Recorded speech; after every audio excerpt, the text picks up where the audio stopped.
जय श्रीमन नारायण। ए पर जे टिप्पणी हम करे जा रहल बा रामानुजदास श्रीमान गट्टू वेणुगोपाल स्वामी जी के द्वारा दिहल गयल बा। अध्याय 15 पुरुषोत्तम प्राप्ति योग श्लोक 16। द्वाविमौ पुरुषौ लोके क्षरश्च अक्षर एव च क्षरः सर्वाणि भूतानि कूटस्थोऽक्षर उच्यते। ओम। गीताचार्य श्री कृष्ण परमात्मा अर्जुन समेत हमनी सबके पुरुषोत्तम प्राप्ति योग सिखा रहल बानी।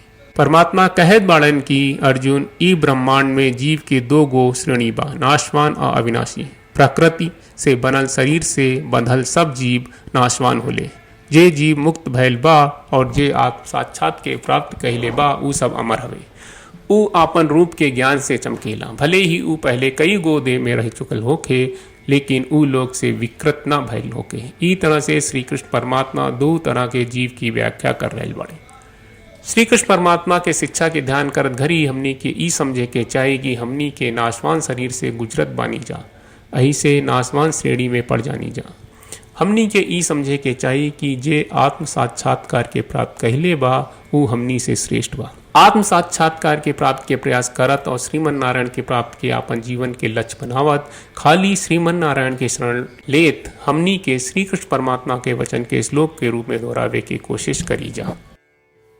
द्वाविमौ पुरुषौ लोके क्षरश्चाक्षर एव च क्षरः सर्वाणि भूतानि कूटस्थोऽक्षर उच्यते। श्रीमद् भगवत गीता का पूरा सार श्री कृष्ण परमात्मा ने अध्याय 18वें के श्लोक 65 से 70 में 8 काम करे खातिर दिले बाड़े। श्री कृष्ण कहले हम ओ लोगन से प्रेम करनी जो लोग इन 8 बातन के मान तारे। हम ओ भक्तन के हर तरह से रक्षा करब। श्री कृष्ण परमात्मा के द्वारा बोलल गईल संपूर्ण भगवत गीता सुनला के बाद अर्जुन कहले करिष्ये वचनम त्वा, जेके मतलब बा कृष्ण मैं वही करब जौन आप कही।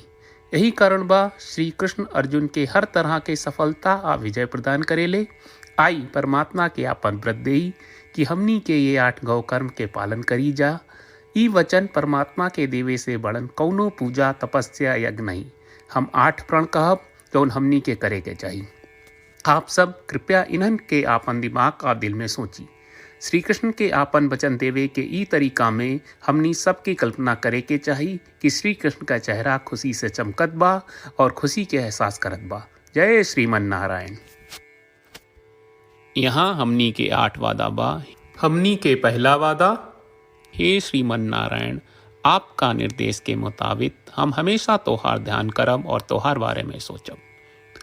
हमनी के दूसर वादा, हे श्रीमन नारायण, आपका सलाह का अनुसार हम हमेशा आपका भक्त रहब। हमनी के तीसर वादा, हे श्रीमन नारायण, हम आपन सब काम तोहरा सेवा के रूप में और तोहरा संतुष्टि खातिर करब। हमनी के चौथा वादा, हे श्रीमन नारायण, जैस की आप माने के कहले रहलू, हमरा बहुत विश्वास बा कि हम आपके होई और हम हमेशा आपन दोनों हाथ जोड़ के आपके नमस्कार करब और आपकी पूजा करब। हमनी के पांचवा वादा, हे श्रीमन नारायण, हमरा के तोरा बात माम एकम शरणम ब्रज 1866 याद कहले, जहाँ आप हमरा के आपन का अर्पित करे का कहा। श्रीमन नारायण, मैं हमेशा तोहरे शरण में रहब। हमनी के छठवां वादा, हे श्रीमन नारायण, हमरा के तोहरा बात माँ सुचहा 1866 याद कहले कि आप हमनी के शोक ना करे का आश्वासन दे रहे बड़े। हम अब और शोक ना करब। हमनी के सातवां वादा, हे श्रीमन नारायण, आपने हमरा खातिर श्रीमद् भगवत गीता के वितरण करके हम सबके कृपा कहले और आशीर्वाद दहले बा। हम वादा करत बानी कि रोजाना कम से कम 1 श्लोक पढ़ब या सुनब। हमनी के 8वां वादा, हे श्रीमन नारायण, आप गीता के पूरा मानवता तक ले गयलू। हम गीता में आपके दिव्य वचन के उन भक्तन तक पहुँचावे के प्रयास करब जे गीता से अपरिचित बा। हे श्रीमन नारायण, हम उई करब जौन तू करे का कहब, हम ऐसन व्यवहार करब जैसन आप चाहत बानी, और हम खाली आपका खातिर काम करब। श्रीमन नारायण के रोज आपन वचन देहल कि हम ओइस करब जैस आप कहत बानी, ई अपने आप में बड़न पूजा बा। श्रीमन नारायण करशे वचनम त्वा, श्रीमन नारायण हम तोरे निर्देश के मुताबिक काम करब। सर्वम श्री कृष्ण अर्पणम अस्तु। जय श्रीमन नारायण। द्वाविमौ पुरुषौ लोके क्षरश्च अक्षर एव च, क्षरः सर्वाणि भूतानि कूटस्थोऽक्षर उच्यते। ॐ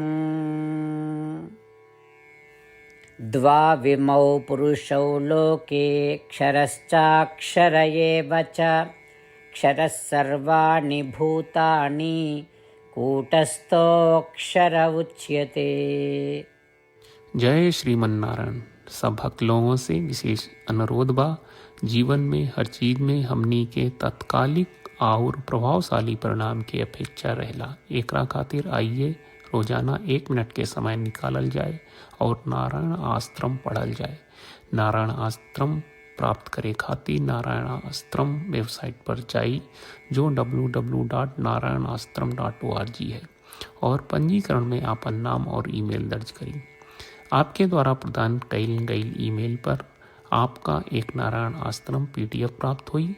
PDF में एक रामायण श्लोक, एक गीता श्लोक और एक विष्णु नामम बा। ये तीनों के मिल के नारायण आश्रम कहल जाला। हर व्यक्ति के ये श्लोक के अलग अलग संयोजन मिलेला।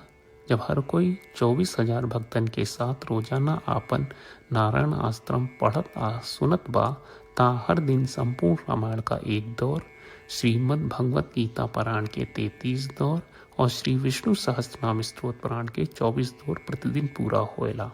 ई एक बहुत ही उल्लेखनीय और विलक्षण परिणाम बा, जौन हर एक दिन ऐस करे से निकलेला।